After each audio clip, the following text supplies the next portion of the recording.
एनफ्रा show के इस बड़े स्पेशल एपिसोड में आपका स्वागत है। मैं professor Iyer, editor and publisher Inertia एवं president Inertia Foundation and president renewable energy promotion association. ये इसलिए स्पेशल है, हमारे साथ एक बहुत अहम मेहमान जुड़े आज। वो देश की प्रगति के अंदर बहुत काम किया इन्होंने, सौर ऊर्जा के क्षेत्र में काफ़ी देश का भला हुआ है के कारण। तरुण कपूर जी, आपका स्वागत है। Tarun Kapoor is joint secretary ministry of new and renewable energy government of India, और ये हमारे साथ अब जुड़े हैं। हमारे साथ राजीव श्रीवास्तव हैं, जिन्होंने उन्होंने भी काफ़ी काम किया सोलर में। जो जब एग्जीक्यूटिव डायरेक्टर थे BHEL के, तब उन्होंने काफ़ी सोलर के क्षेत्र में काम किया है। हमारे साथ मूर्ति साहब हैं। मूर्ति साहब का कन्वेंशनल एनर्जी और रिन्यूएबल एनर्जी दोनों में काम हुआ है। और हेतल भाई हैं, जो गुजरात के जो मुद्दे हैं आज हम कॉन्स्टेंटली डिस्कस कर रहे हैं, गुजरात स्टेट के सक्सेस का। और नॉट ओनली दैट, देखेंगे तो हमारे साथ जितने ये दिग्गज बैठे हैं सारे इंजीनियर हैं, और ये बताना चाहूँगा सब इंजीनियरिंग बैकग्राउंड से हैं लोग जो अच्छे हैं। और तरुण कपूर साहब IAS हैं।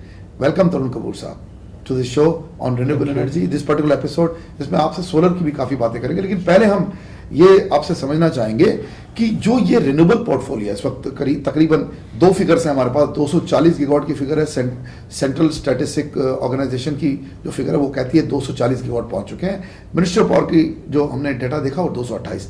इसके मध्य हम समझे कि तकरीबन हम CSO की डाटा मान लें कि 240 गीगावाट आई है, तो 12% मिनिस्ट्री ऑफ पावर कहती है कि इसमें रिन्यूएबल एनर्जी का शेयर है, जो कि सारा मिला, पर इसमें सोलर का शेयर नहीं है। तो आपका क्या कहना है कि what is the actual share of renewable energy in this now?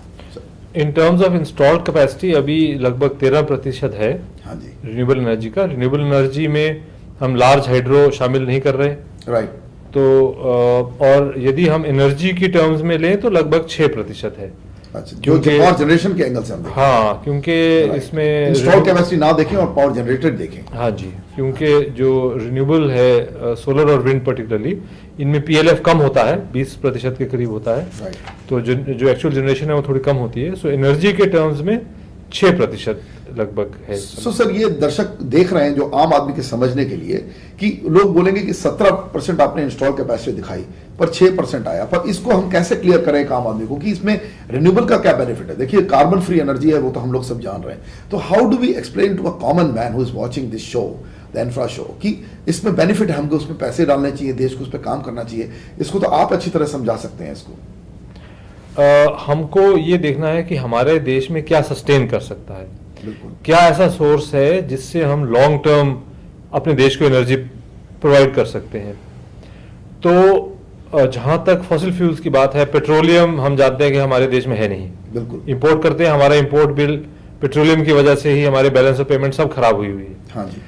और कोल, जिसके हम हमारे इंडिया के लिए बोलते हैं 5th लार्जेस्ट रिजर्व्स, कभी उससे भी ज्यादा बोलते हैं, और ये बोलते हैं 200 साल तक चलेगा कोयला जितना हमारे देश में है। परंतु आज स्थिति ये आ गई है कि 20 से 30% कोल इंपोर्ट हो रहा है, जो पावर प्रोजेक्ट्स में यूज हो रहा है। बिल्कुल बिल्कुल। और ये कहा जा रहा है कि 2030 तक ये सिचुएशन आ जाएगी कि India will become the largest importer of कोल।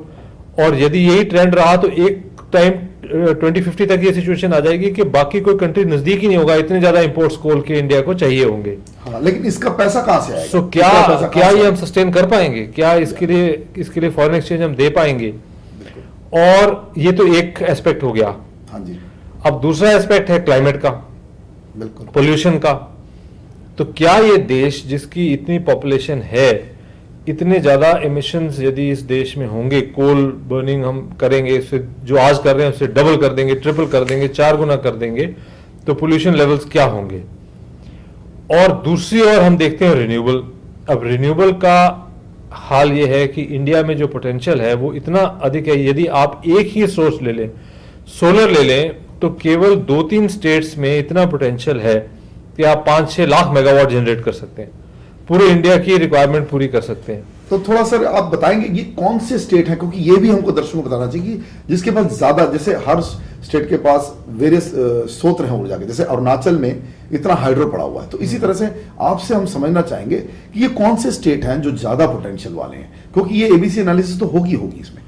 जो जहां तक सोलर रेडिएशन का सवाल है, हाँ जी, तो सोलर रेडिएशन तो पूरे देश में है। बिल्कुल। अब उसमें कुछ जगह ज्यादा है, कुछ जगह कम है। हाँ जी। जो वेस्टर्न पार्ट इंडिया का है, जिसमें राजस्थान, गुजरात, कुछ पार्ट आंध्रा का आ जाता है, और अभी मध्य प्रदेश का भी कुछ पार्ट ऐसा है यहाँ पे सोलर रेडिएशन बहुत अच्छा है। और एक और क्षेत्र हमारे पास ऐसा है जहाँ सोलर रेडिएशन बहुत ज्यादा है, वो है लद्दाख।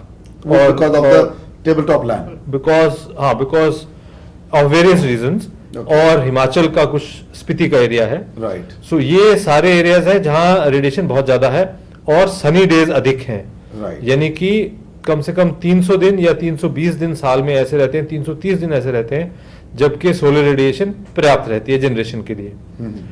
अब इसके बाद जो मेन इंपॉर्टेंट एस्पेक्ट है वो ये है लैंड अवेलेबिलिटी। क्या भूमि उपलब्ध है और कम दाम पे उपलब्ध है? वेस्ट लैंड, हम ऐसी लैंड नहीं यूज करना चाहते जिसमें कोई क्रॉप हो सकती है, बिल्कुल, और हम ऐसी लैंड भी नहीं यूज करना चाहते जिसकी ज्यादा वैल्यू है, राइट। सो ऐसी लैंड कहाँ उपलब्ध है? तो ये राजस्थान में बहुत उपलब्ध है, इवन मध्य प्रदेश में बहुत ऐसी भूमि उपलब्ध है, आंध्रा में भी है, गुजरात में है, कच्छ एरिया में बहुत ऐसी भूमि उपलब्ध है। और यदि अगर हम पहुंच जाएं लद्दाख और ये कोल्ड डेजर्ट्स में, तो वहां तो बहुत अधिक मात्रा में भूमि उपलब्ध है जिसका कोई उपयोग नहीं हो रहा, जहां कुछ उगता नहीं है, वहां पे केवल ट्रांसमिशन एक इश्यू है। बिल्कुल। तो इन सब बातों को यदि देखें तो इन्हीं राज्यों को अगर हम टोटल करेंगे तो केवल लद्दाख में 1 लाख मेगावाट हो जाएगा। लद्दाख में आप कह रहे हैं 1 लाख मेगावाट हो जाएगा, राजस्थान में 3-4 लाख मेगावाट हो जाएगा, ऐसे गुजरात के कच्छ इलाके में 2-3 मेगावाट तो हो ही जाएगा, 2-3 लाख मेगावाट हो जाएगा।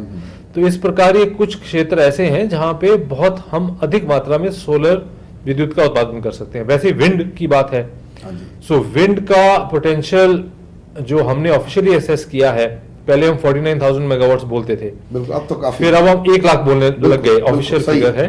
और कुछ असेसमेंट्स जो इंडिपेंडेंट असेसमेंट्स हैं वो 12 लाख मेगावाट भी बोलती हैं, 8 लाख भी बोलती हैं, और वो डिपेंड करता है आप कितनी विंड वेलोसिटी पे जनरेशन करने को तैयार हैं, लो विंड रिजीम में भी जनरेशन करने को तैयार हैं या नहीं तैयार हैं, और आप थोड़ी हाइट पे ले जाना चाहते हैं, अपने हब मास्ट की हाइट बढ़ाने को तैयार हैं, तो जनरेशन अधिक पॉसिबल हो जाती है विंड में भी।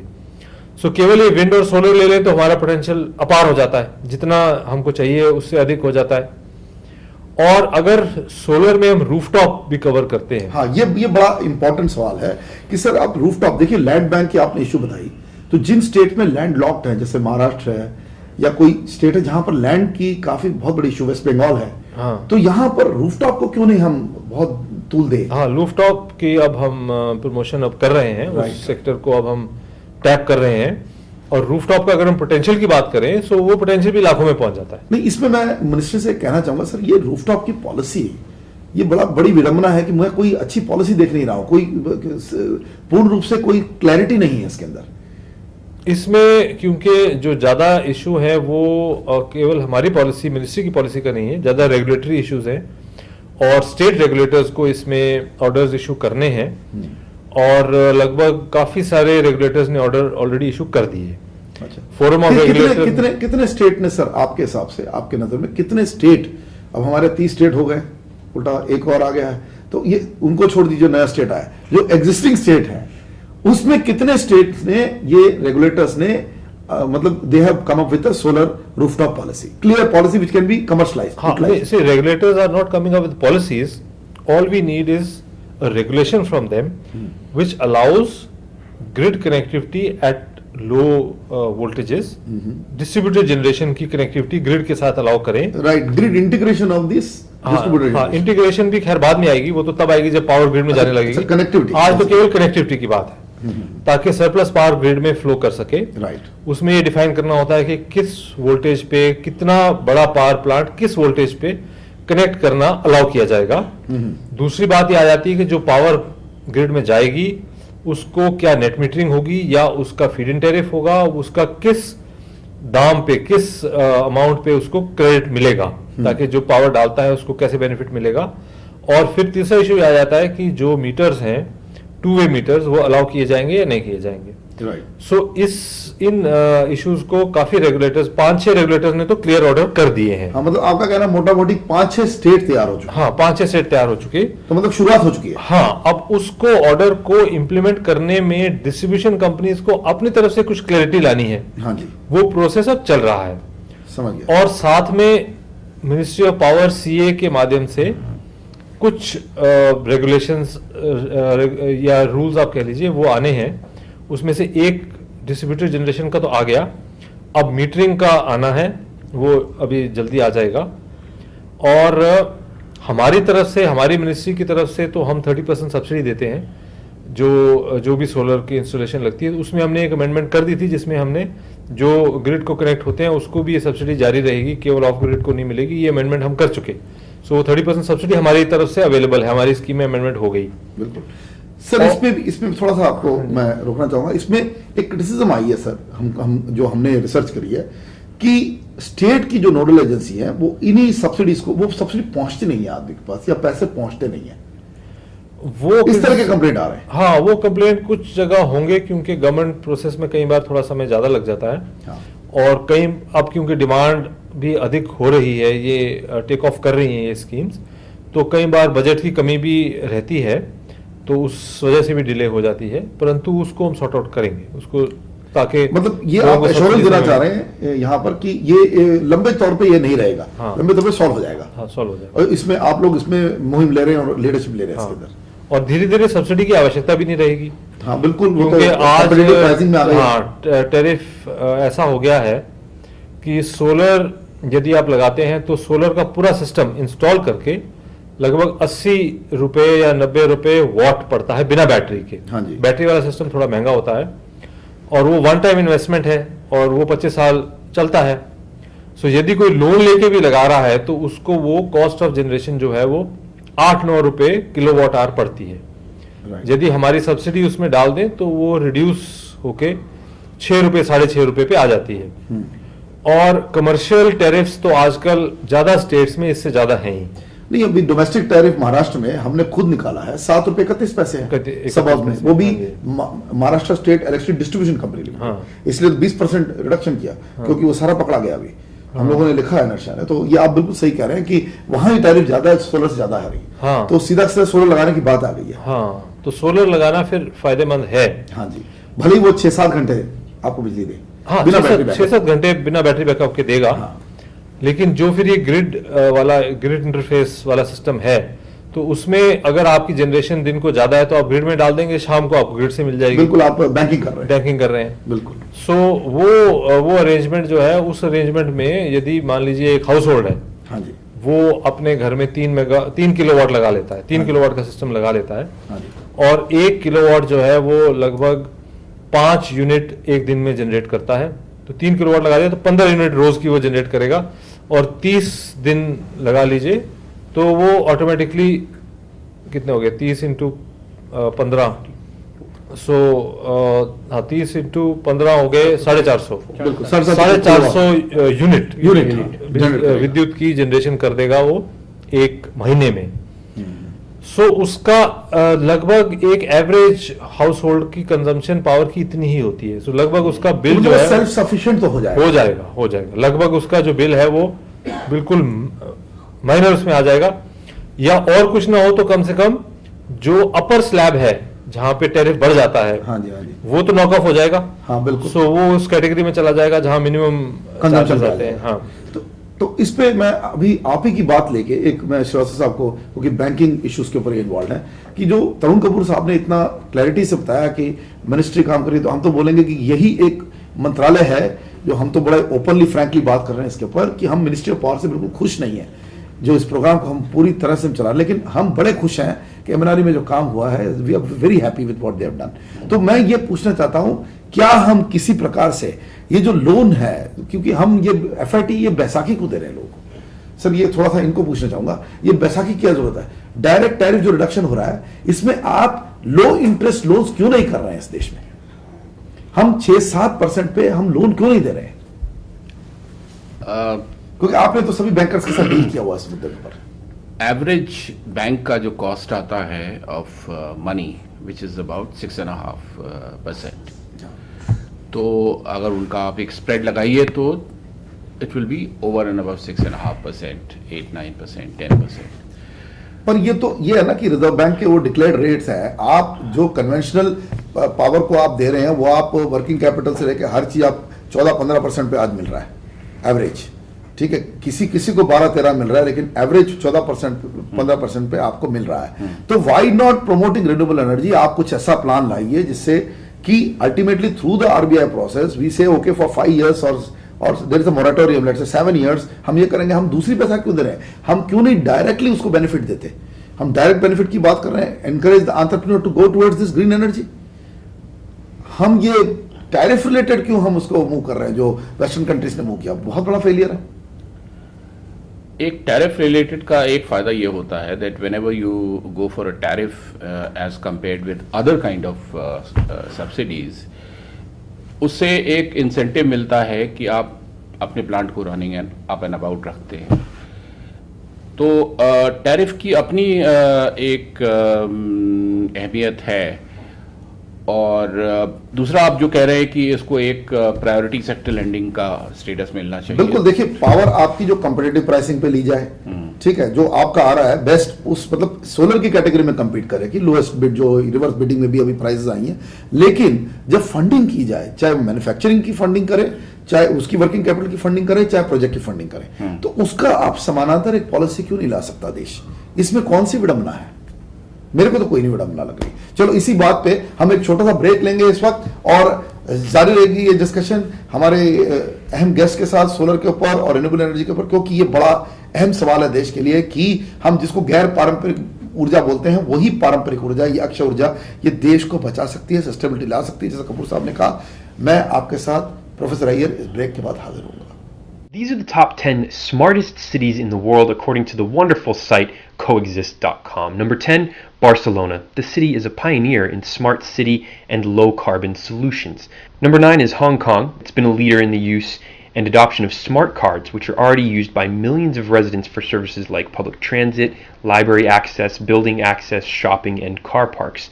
Number 8, Copenhagen. The city has committed to carbon neutrality by 2025, and 40% of its citizens regularly commute via bicycle. Berlin is 7th and is testing out vehicle-to-grid technologies in the hopes of creating a virtual power plant from electric vehicles. Tokyo is the 6th smartest city in the world and will create a smart town in the suburbs in partnership with major industry. Number 5 is London, and it scored relatively high across the board. It's been well recognized for some of its sustainability innovations, like its congestion tax and its robust transit system. New York is 4th, and it scored higher than most other cities in all of the categories except quality of life. It's teamed with innovator IBM, a move that is expected to save the city around $100 million over a 5-year period. Paris, France is 3rd. It already has a highly successful bike sharing program known as Velib, and just last month its mayor launched a similar model for small EVs called Autolib. Toronto is 2nd. It's the smartest city in North America, scoring well across the board. The private sector is getting in on the action too, setting up a Smart Commute Toronto initiative to increase the city's transit efficiency. And the smartest city in the world is Vienna, Austria. It was the only city that ranked in the top 10 in every category. It's establishing bold, smart city targets and tracking their progress to reach these goals with programs like Smart Energy Vision 2050, Roadmap 2020, and Action Plan 2012 to 2015. The rankings were determined by the city's scores on 4 global categories: innovation, green ranking, quality of life, and digital city. Break के बाद दर्शकों आप सबका स्वागत है। हमारे साथ आप बने हुए हैं और हमारे साथ अभी भी बने हुए हैं हमारे आज के महारथी तरुण कपूर साहब, joint secretary ministry of new and renewable energy हमारे साथ में हैं, और सौर ऊर्जा के संबंध में हम अभी डिस्कस कर रहे थे। और Betal Mehta who is the joint secretary, sorry he is the joint president of the renewable energy promotion association. Rajiv Shrivastava साहब जो एक्स ईडी हैं बीएचएल के, जिन्होंने बीएचएल में काफ़ी सोलर का काम किया। और हमारे साथ हैं पीवीएसएन मूर्ति जो जिन्होंने हर तरह के मतलब हाइड्रो पे और स्मॉल हाइड्रो पे और रिन्यूएबल एनर्जी पे काफ़ी काम किया हुआ है, in addition to transmission distribution. जारी रखते हुए मैं चाहूँगा अभी इंट्रोड्यूस करना मूर्ति साहब, ये जो हमने जो बातें करी बेसिकली सौर ऊर्जा के बारे में, तो अभी जो ये बात हो रही है कि हमको लो इंटरेस्ट कैपिटल अवेलेबल करना है, चाहे वो वर्किंग कैपिटल, इसके बारे में आप क्या ख्याल है? See, basically, for the solar projects, the capital requirements are required, and the loans at the lower interest rates is required. As far as rooftop solars are concerned, the loans at the local places are available, and the discounts of 30% fund from NABARD is given very clearly. And the rural banks are providing loans for the whoever is interested for rooftop solar without much of interest rates. Example is my own brother has put up a small solar plant on his house for his daily requirements when there is a power cuts in Andhra Pradesh. Okay. And 30% you don't have to even pay anything. State That means it's like a grant. 30% is a grant. Grant, it straight away goes to the supplier. Okay. You don't have to put his money even. Right. And hardly he's paying 630 rupees per month as an installment for his system, which he runs it whole of the day even when there is power. Right. Because source is available for him. So what is the typical interest rates that they encounter? He is getting about 8% interest rate in So that is very competitive. That's very competitive. So that means for micro, decentralized, Yes. small, I would say rural or household, it is possible It's that possible. this NABARD type of organization can play a major role in the country. And rural banks, Rural cooperative banks, banks, okay. they are ready to fund all these things. Right. This is very simple system. We don't have to do anything. They will list of suppliers through whom we can buy the equipment. You select your supplier, go with your proposal, take an offer with them, and they will tell you how much. So that is good news. आपको freedom मिल रही है. मैं दर्शकों कहना चाहूंगा कि इधर मूर्ति साहब ने जो बताया और पहले कपूर साहब भी इसके बारे में थोड़ा कह रहे थे, हमें समझ में आ रही है कि डिसेंट्रलाइज एनर्जी, डिसेंट्रलाइज रूफटॉप मतलब पावर आपके हाथ में आएगी. अगर आप खुद करना चाहते हैं तो लोन जरूर लो रेट इंटरेस्ट रेट पे मिल रहा है और ये नेबार्ड का एक एग्जांपल अभी सामने आया. मेरे ख्याल से इस तरह का एग्जांपल अब फ्यूचर में आएंगे. मेहता साहब, गुजरात में क्या इस तरह का कुछ एक्सपेरिमेंट है? गुजरात में तो अब हमने वो 214 मेगावाट का चारंका सोलर पार्क देखा, अब वो 270 मेगावाट का हो रहा है. हम समझ रहे थे अभी गुजरात में, पिछले 2 हफ्ते पहले हम बात कर रहे थे, और वो 500 मेगावाट का बनेगा. एक तरफ इस तरह के बड़े मॉडल, बड़े सक्सेसफुल मॉडल, क्योंकि उसमें भी 30 से 40 पार्टियों ने एक साथ काम किया है और वो सारे प्लांट में से रिजल्ट मिली है. अलग अलग टेक्नोलॉजी, एक तरह का मतलब बोलते हैं एशिया का सबसे बड़ा म्यूजियम है, सबसे बड़ा पार्क है एक तरह का, इस तरह का ये भी सक्सेसफुल है. और दूसरी तरफ हम ये रूफटॉप्स की बात कर रहे हैं, डिसेंट्रलाइज. ये देखो, गुजरात में रूफटॉप, वैसे तो गुजरात की खुद की रूफटॉप पॉलिसी इज कमिंग, और उससे पहले भी रूफटॉप लगाने वाले बहुत लोग हैं. जैसे कि मैं एग्जांपल दूं, government started their own buildings with the rooftops, like court buildings, like municipal buildings, like public whatever other like amenities are there, public amenities, जहां हाँ, जैसे अभी हम छत्तीसगढ़ में गए थे तो जेल पे भी लगा दिया है. सही, काफी काम हुआ है, जेलों पे लगाया ही. है और मेरे ख्याल से हॉस्टल्स पे लगाया है. हाँ. दलितों के हॉस्टल्स पे सौर ऊर्जा प्रोवाइड किया. काफी अच्छा रेवोल्यूशन हो रहा है.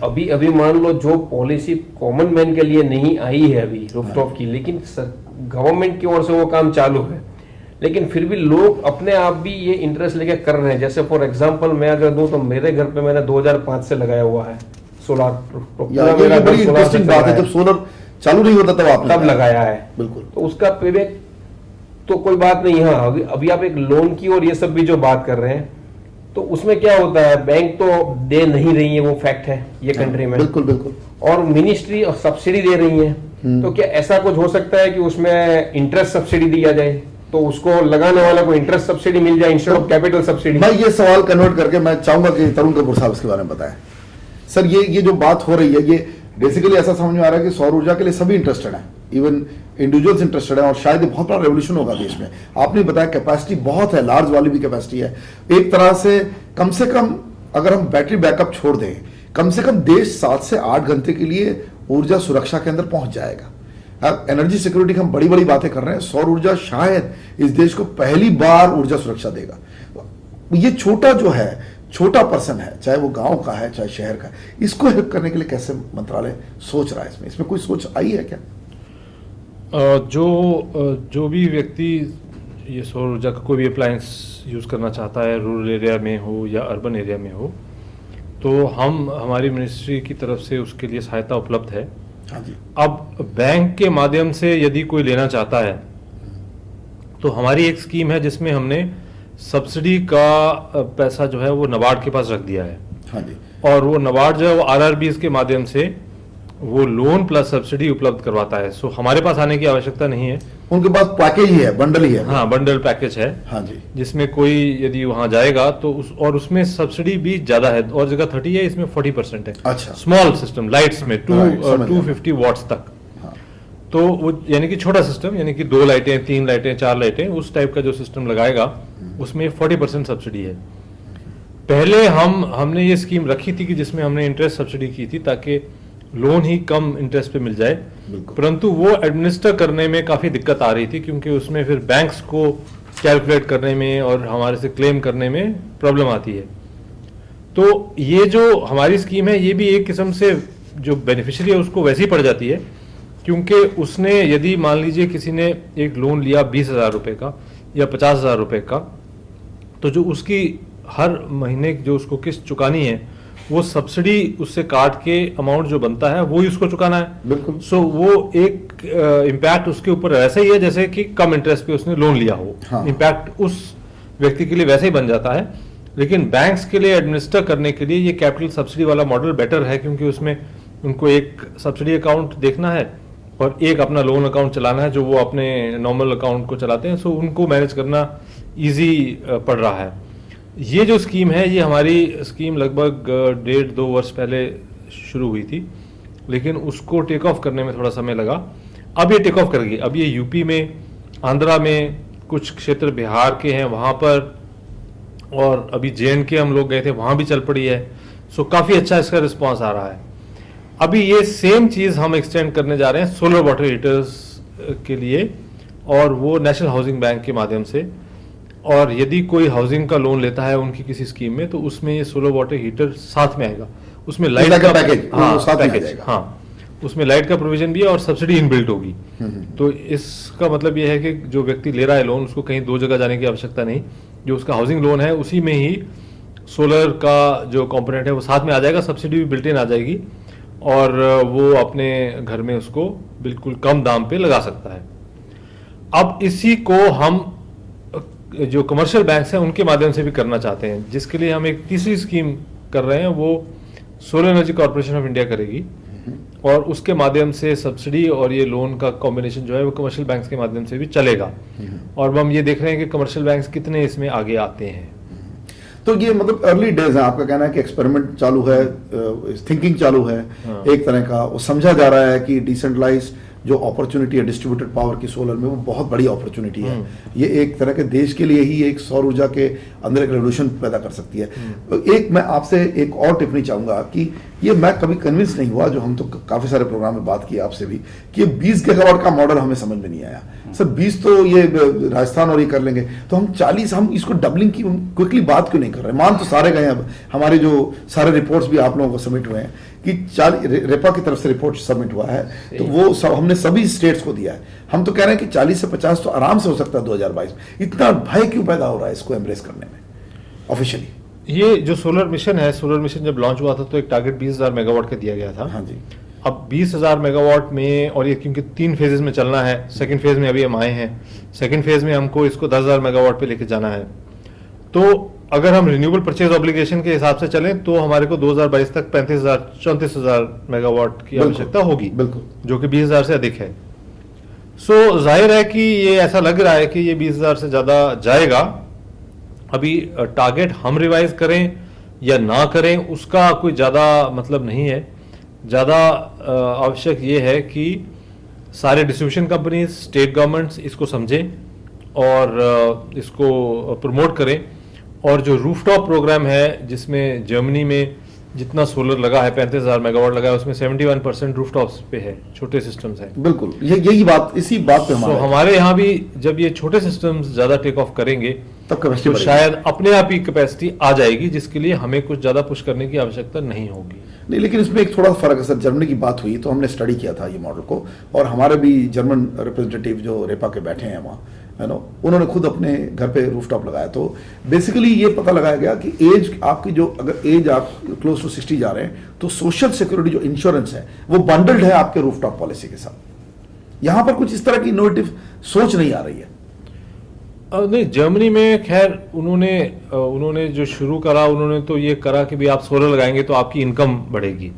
नहीं, अभी जो रिसेंट है ये सोशल सिक्योरिटी से लिंक, सोशल सिक्योरिटी से भी लिंक किया, टोटली इंश्योरेंस से लिंक कर दिया। हाँ, सो काफी चीजों से उन्होंने मतलब काफी तरीके से प्रमोट किया है। हाँ जी। अब हमारे यहाँ भी अभी तक तो हमारा सब्सिडी मॉडल चला है, और साथ में कुछ स्टेटें अपनी तरफ से भी कुछ GBI वगैरह लाई हैं, तो कुछ हेल्प वो भी कर रहे हैं।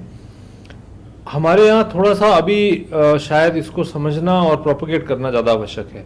सो आपको नहीं लग रहा सर मार्केटिंग बहुत कम हो रही है इन स्कीम्स के बारे में? जैसे हम आज डिस्कस कर रहे हैं, काफी कुछ दर्शकों को समझा रहे हैं आज आपके थ्रू, क्योंकि आप आए हैं और हमको ये आप सब scheme, but basically there is not much awareness created. मैं तो ये कहना चाहूंगा कि I don't see aggressive advertising from MNRE in good media, I don't see any education campaign. I'm not talking about only the mass media. I'm saying campaigns through constructive media जो आपकी message को आगे लेके जा सकती है। ये नहीं हो पा रहा। हाँ, ये शायद थोड़ी हमको पब्लिसिटी की इससे, मैं तो सेके की एड ही नहीं देखता हूँ। हाँ, एक तरह से मैं समझा रहा हूँ। अधिक आवश्यकता ये हम पूछ रहे हैं कहाँ है, कोई पॉलिसी नहीं है, कुछ नहीं है। तो जिसको एग्रेशन से आप जब समझाएंगे नहीं लोगों को, जैसे न्यूक्लियर समझाया नहीं जाएगा, न्यूक्लियर खिलाफ हो जाएंगे लोग।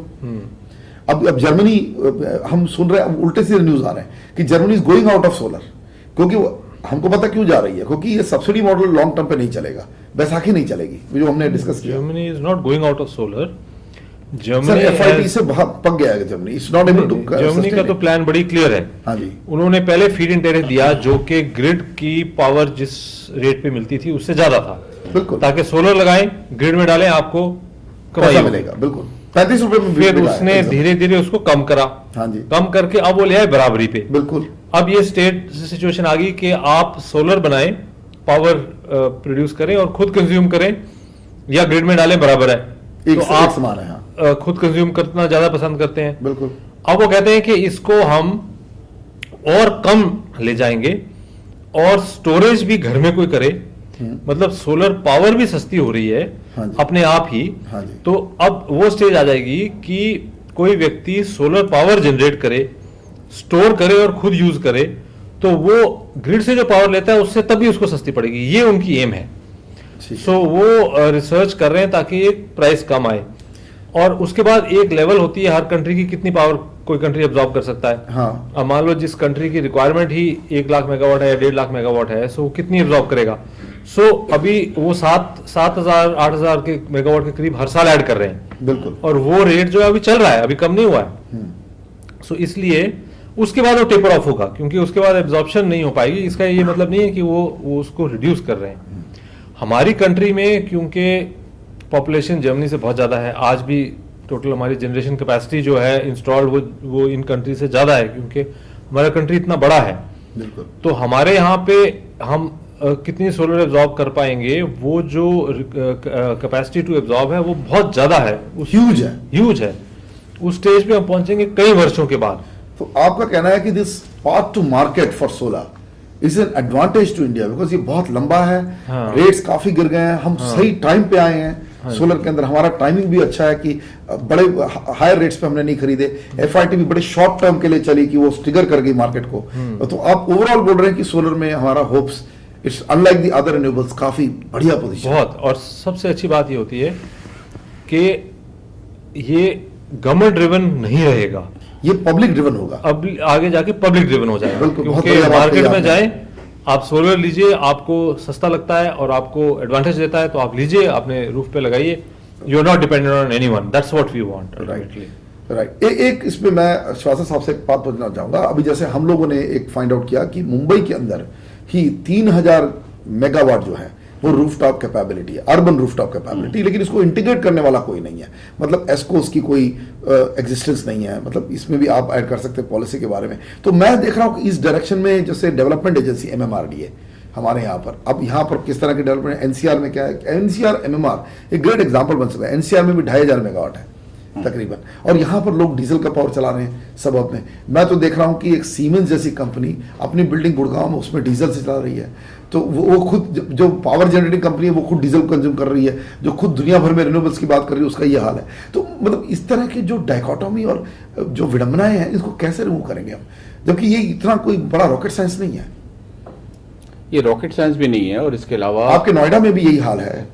नोएडा और दिल्ली में, एज इसके पहले वाले एक एपिसोड में हम लोग डिस्कस कर रहे थे कि ज्यादातर how do you cope with the energy shortage, you run a diesel generator absolutely, और यू अच्छा 19 रुपए, और you run an inverter which Right. again is a very वो भी वेस्टेज है क्योंकि you are consuming at the time when other types of power equipment are already conflict available. is a device. तो इसलिए तरुण जी ने जो पहले कहा था कि रूफटॉप हाँ जी, को एनकरेज करना, which means some bit of technical connectivity issues with the Right, grid. right. Therefore, the grid has to be made a it has to be a little bit more robust. robust. Introducing better metering, that means अभी तो unidirectional meters ही allowed है, तो bidirectional to allow a bidirectional meters, and thirdly, making the DISCOM in a position to be able to pay the consumer. Correct. Today, the DISCOMs are not able to pay the central utilities for the power. So how will they pay an individual consumer? Individual And how will he consumer. get the trust that this payment will come? Yes, so Or her. therefore, ultimately, it all boils down to a DISCOM Issue. reform. Once a DISCOM is reformed, technology issues, smart grids, smart metering will automatically start happening. And I think it's a major issue for उसकी वजह से एक bottleneck create हो रहा है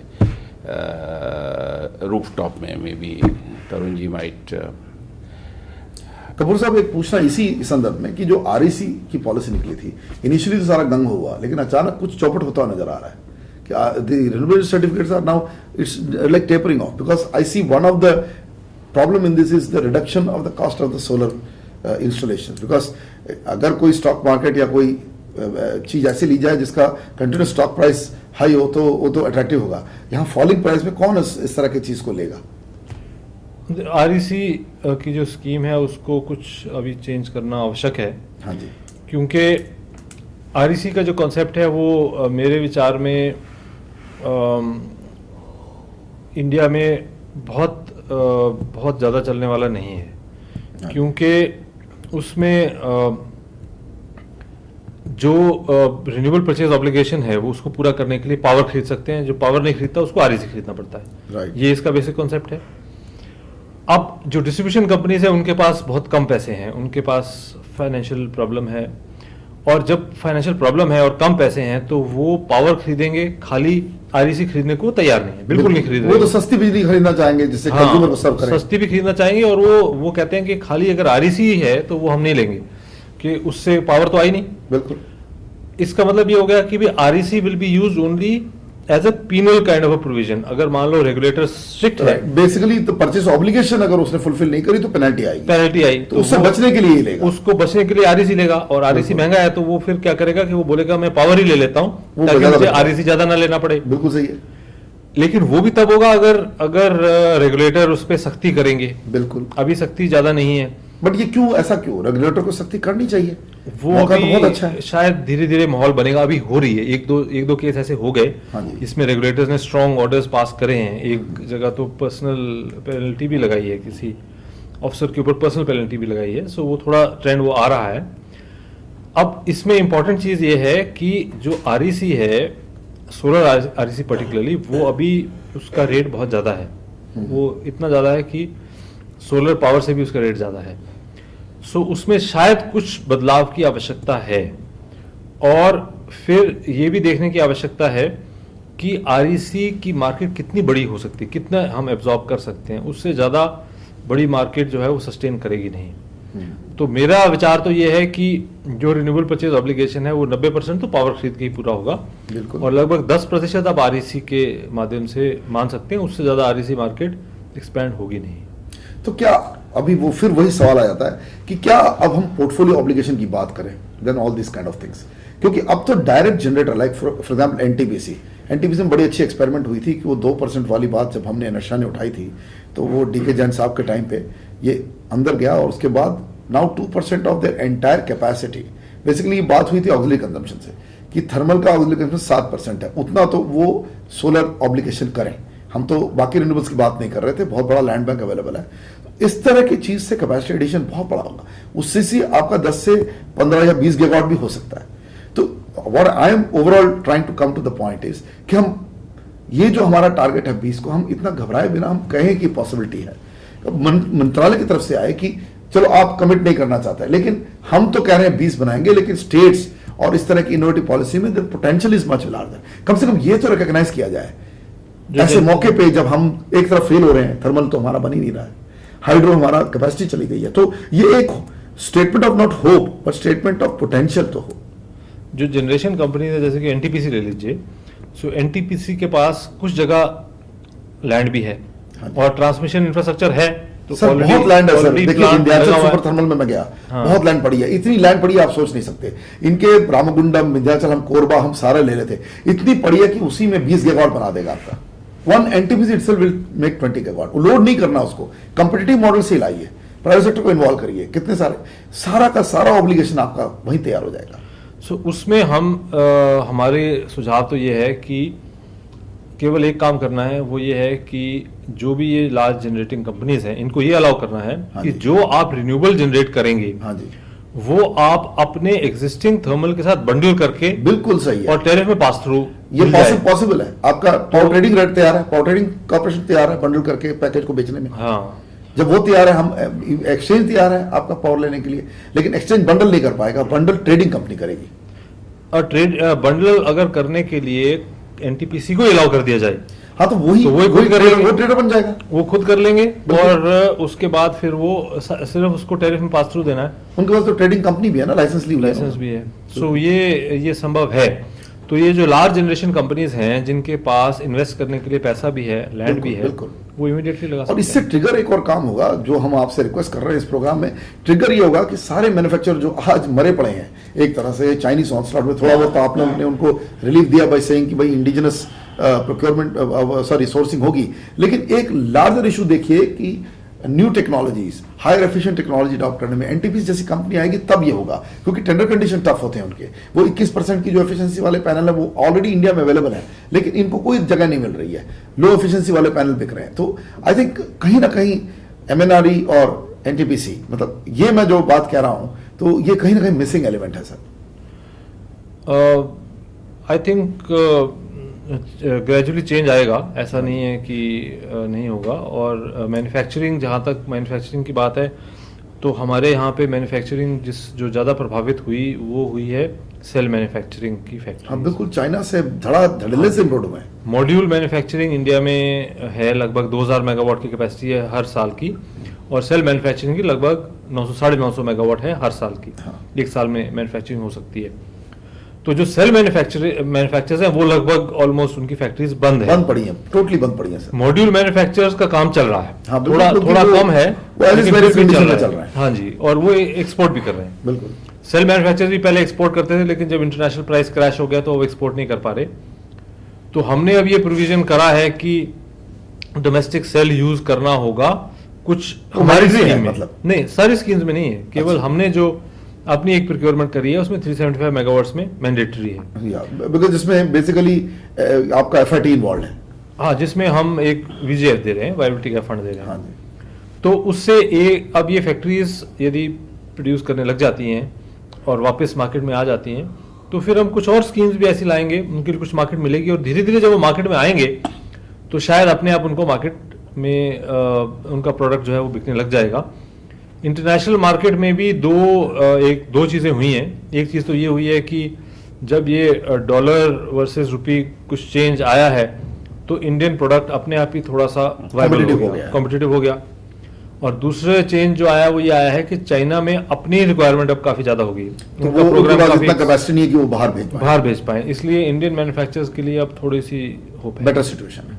ठीक है, ये सारा मुद्दा। आप कुछ कहना चाहेंगे? आप कुछ कह रहे थे सर। जस्ट टू ऐड कि चाइना में देव ऑल्सो गवर्नमेंट हैज मैंडेटेड कि ये लोग कंसोलिडेट करें अपने को, हाँ जी, कैपेसिटीज, और सिर्फ बड़े मैन्युफैक्चरर्स में स्टे, उसकी वजह से थोड़ी कैपेसिटी चाइना की भी कम हो जाएगी। बढ़िया है। तो बेसिकली हम ये कह रहे हैं कि कॉम्पिटिटिव मॉडल से इसमें तो हम बच गए कि यहाँ कोई एंटी डंपिंग ड्यूटी की जरूरत नहीं पड़ेगी।